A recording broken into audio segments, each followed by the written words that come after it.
ਨਵਾਂ ਵਿੱਤੀ ਸਾਲ 2023-24 ਅੱਜ यानी कि 1 ਅਪ੍ਰੈਲ 2023 ਨੂੰ ਸ਼ੁਰੂ ਹੋ ਗਿਆ ਹੈ। ਜਿਵੇਂ ਹੀ ਅਸੀਂ ਕਿਸੇ ਨਵੇਂ ਵਿੱਤੀ ਸਾਲ ਦੇ ਵਿੱਚ ਪ੍ਰਵੇਸ਼ ਕਰਦੇ ਹਾਂ, ਵਿੱਤੀ ਪੱਖੋਂ ਕਈ ਨਿਯਮਾਂ ਦੇ ਵਿੱਚ ਕੀਤੇ ਗਏ ਅਹਿਮ ਬਦਲਾਵ ਸਾਡੀ ਜ਼ਿੰਦਗੀ ਨੂੰ ਵੀ ਪ੍ਰਭਾਵਿਤ ਕਰਦੇ ਨੇ। ਇਸ ਸਾਲ ਵੀ ਸਰਕਾਰ ਨੇ ਨਿਯਮਾਂ ਦੇ ਵਿੱਚ ਕਈ ਸੋਧਾਂ ਕੀਤੀਆਂ ਨੇ। ਇਹਨਾਂ ਦੇ ਵਿੱਚ ਇਨਕਮ ਟੈਕਸ ਸਮੇਤ ਬਹੁਤ ਸਾਰੇ ਬਦਲਾਵ ਸ਼ਾਮਿਲ ਨੇ, ਜਿਨ੍ਹਾਂ ਦੀ ਸੂਚੀ ਲੰਬੀ ਹੈ। ਇਹਨਾਂ ਤਬਦੀਲੀਆਂ ਦਾ ਤੁਹਾਡੀ ਅਤੇ ਸਾਡੀ ਵਿੱਤੀ ਸਿਹਤ ਤੇ ਸਿੱਧਾ ਅਸਰ ਪਵੇਗਾ। ਆਓ ਜਾਣਦੇ ਹਾਂ ਇਹਨਾਂ ਜ਼ਰੂਰੀ ਬਦਲਾਵਾਂ ਬਾਰੇ ਆਖਿਰ ਕਿਹੜੇ ਨੇ। ਜੇਕਰ ਤੁਸੀਂ ਇਸ ਵਿੱਤੀ ਸਾਲ ਤੋਂ ਇਨਕਮ ਟੈਕਸ ਰਿਟਰਨ ਭਰਨ ਲਈ ਪੁਰਾਣੀ ਜਾਂ ਨਵੀਂ ਟੈਕਸ ਪ੍ਰਣਾਲੀ ਦੀ ਚੋਣ ਨਹੀਂ ਕਰਦੇ ਹੋ, ਤਾਂ ਤੁਹਾਨੂੰ ਨਵੀਂ ਪ੍ਰਣਾਲੀ ਦੇ ਵਿੱਚ ਸ਼ਾਮਲ ਕਰ ਲਿਆ ਜਾਵੇਗਾ। ਇਸ ਨਵੀਂ ਟੈਕਸ ਵਿਵਸਥਾ ਨੂੰ ਵਿੱਤ ਮੰਤਰੀ ਨੇ 2023-24 ਦੇ ਬਜਟ ਵਿੱਚ ਪੇਸ਼ ਕੀਤਾ ਸੀ। ਨਵੀਂ ਟੈਕਸ ਵਿਵਸਥਾ ਦੇ ਵਿੱਚ ਛੋਟ ਦੀ ਸੀਮਾ 5 ਲੱਖ ਰੁਪਏ ਤੋਂ ਵਧਾ ਕੇ 7 ਲੱਖ ਰੁਪਏ ਕਰ ਦਿੱਤੀ ਗਈ ਹੈ। ਪੁਰਾਣੇ ਟੈਕਸ ਪ੍ਰਣਾਲੀ ਦੇ ਵਿੱਚ 2.5 ਲੱਖ ਰੁਪਏ ਤੱਕ ਦੀ ਆਮਦਨ ਟੈਕਸ ਮੁਕਤ ਹੈ।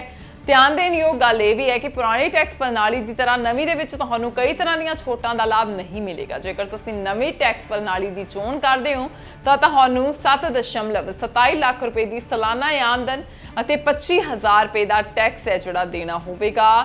ਟੋਲ ਟੈਕਸ ਵੀ ਮਹਿੰਗਾ ਹੋ ਰਿਹਾ ਹੈ। ਦੇਸ਼ ਵਿੱਚ ਟੋਲ ਟੈਕਸ ਮਹਿੰਗਾ ਹੋ ਜਾਵੇਗਾ। ਯੂਪੀ ਦੇ ਵਿੱਚ 7% ਮਹਿੰਗਾ ਹੋਵੇਗਾ। ਪੰਜਾਬ ਦੇ ਵਿੱਚ ਵੀ ਟੋਲ ਟੈਕਸ ਦੀਆਂ ਜਿਹੜੀਆਂ ਦਰਾਂ ਦੇ ਵਿੱਚ ਵਾਧਾ ਕੀਤਾ ਗਿਆ। ਨੈਸ਼ਨਲ ਹਾਈਵੇ ਦੇ ਟੋਲ ਪਲਾਜ਼ਿਆਂ ਤੇ ਵਧੀਆਂ ਦਰਾਂ ਤੇ ਟੋਲ ਵਸੂਲਿਆ ਜਾਵੇਗਾ। ਇਹ ਵਾਧਾ ਹੈ ਜਿਹੜਾ ਸਿੰਗਲ ਯਾਤਰਾ ਤੋਂ ਮਹੀਨਾਵਾਰ ਪਾਸ ਤੱਕ ਵੀ ਲਾਗੂ ਹੋਵੇਗਾ।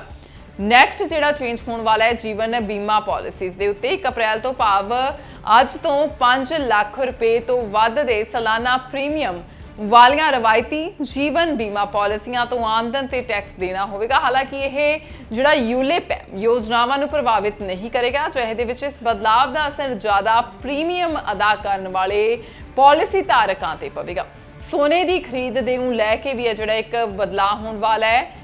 ਖਪਤਕਾਰ ਮੰਤਰਾਲਾ 1 ਅਪ੍ਰੈਲ ਤੋਂ ਸੋਨੇ ਦੇ ਗਹਿਣਿਆਂ ਦੀ ਜਿਹੜੀ ਵਿਕਰੀ ਲਈ ਨਿਯਮਾਂ ਦੇ ਵਿੱਚ ਬਦਲਾਵ ਕਰ ਰਿਹਾ ਹੈ। ਨਵੇਂ ਨਿਯਮ ਦੇ ਮੁਤਾਬਿਕ 31 ਮਾਰਚ 2023 ਤੋਂ ਬਾਅਦ ਹੈ ਜਿਹੜੇ 4 ਅੰਕਾਂ ਵਾਲੇ ਹਾਲਮਾਰਕ ਯੂਨਿਕ ਆਈਡੈਂਟੀਫਿਕੇਸ਼ਨ ਜਿਹੜਾ ਕੋਡ ਹੈ ਉਹ ਵਾਲੇ ਗਹਿਣੇ ਨਹੀਂ ਵੇਚੇ ਜਾਣਗੇ। ਜੀ ਹਾਂ, 1 ਅਪ੍ਰੈਲ 2023 ਤੋਂ ਸਿਰਫ 6 ਅੰਕਾਂ ਵਾਲੇ ਹਾਲਮਾਰਕ ਵਾਲੇ ਗਹਿਣੇ ਹੀ ਵੇਚੇ ਜਾਣਗੇ। ਇਹਨਾਂ ਗਹਿਣਿਆਂ ਦੀ ਸ਼ੁੱਧਤਾ ਗੁਣਵੱਤਾ ਦੀ ਗਰੰਟੀ ਦੇਵੇਗਾ। ਇਸ ਨਾਲ ਸਾਰੀ ਜਾਣਕਾਰੀ ਹੈ ਜਿਹੜੀ ਇਕੱਠੀ ਕਰਨੀ ਆਸਾਨ ਹੋਵੇਗੀ। ਭੌਤਿਕ ਸੋਨੇ ਨੂੰ ਈ-ਗੋਲਡ ਵਿੱਚ ਬਦਲਣ ਤੇ ਕੋਈ ਵੀ ਟੈਕਸ ਨਹੀਂ ਦੇਣਾ ਪਵੇਗਾ।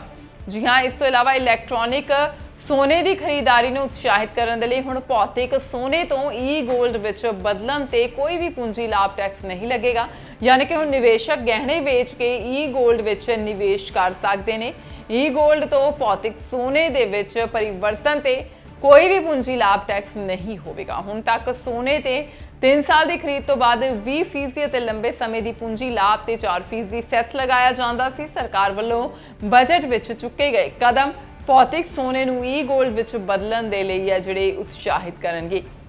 ਇਸ ਤੋਂ ਇਲਾਵਾ ਸਟੈਂਡਰਡ ਡਿਡਕਸ਼ਨ ਦੇ ਉੱਤੇ ਵੀ ਹੈ ਜਿਹੜਾ ਲਾਭ ਆ ਉਹਦੇ ਬਾਰੇ ਵੀ ਦੱਸਣ ਜਾ ਰਿਹਾ। ਮਿਆਰੀ ਕਟੌਤੀ ਹੁਣ ਤਨਖਾਹਦਾਰ ਕਰਮਚਾਰੀਆਂ ਲਈ ਨਵੀਂ ਟੈਕਸ ਪ੍ਰਣਾਲੀ ਦਾ ਹਿੱਸਾ ਹੋਵੇਗੀ। ਇਸ ਦੇ ਲਈ ਟੈਕਸ ਦਾਤਾ ਨੂੰ 50,000 ਰੁਪਏ ਤੱਕ ਦਾ ਦਾਅਵਾ ਕਰ ਸਕਦਾ ਹੈ, ਜੋ ਕਿ 15.5 ਲੱਖ ਰੁਪਏ ਜਾਂ ਫਿਰ ਇਸ ਤੋਂ ਵੱਧ ਦੀ ਆਮਦਨ ਵਾਲੇ ਹਰੇਕ ਤਨਖਾਹਦਾਤਾ ਵਿਅਕਤੀ ਨੂੰ ਮਿਆਰੀ ਕਟੌਤੀ ਦੇ ਰੂਪ ਦੇ ਵਿੱਚ 52,500 ਰੁਪਏ ਦਾ ਹੱਕਦਾਰ ਹੈ। ਨਵੀਂ ਵਿੱਤੀ ਸਾਲ ਤੋਂ ਗੈਰ ਸਰਕਾਰੀ ਕਰਮਚਾਰੀਆਂ ਲਈ ਛੁੱਟੀ ਨਕਦੀ ਸੀਮਾ ਵਧਾ ਕੇ 25 ਲੱਖ ਰੁਪਏ ਕਰ ਦਿੱਤੀ ਗਈ ਹੈ। ਪਹਿਲਾਂ ਇਹ ਸਿਰਫ 3 ਲੱਖ ਸੀ। 2002 ਦੇ ਵਿੱਚ ਇਸ ਨੂੰ ਵਧਾ ਕੇ 3 ਲੱਖ ਰੁਪਏ ਕਰ ਦਿੱਤਾ ਗਿਆ ਹੈ। ਹੋਰ ਅਪਡੇਟ ਲੈ ਕੇ ਰੂਬਰੂ ਹੋਵਾਂਗੇ। ਵੇਖਦੇ ਰਹੋ ਲੁਧਿਆਣਾ ਲਾਈਵ।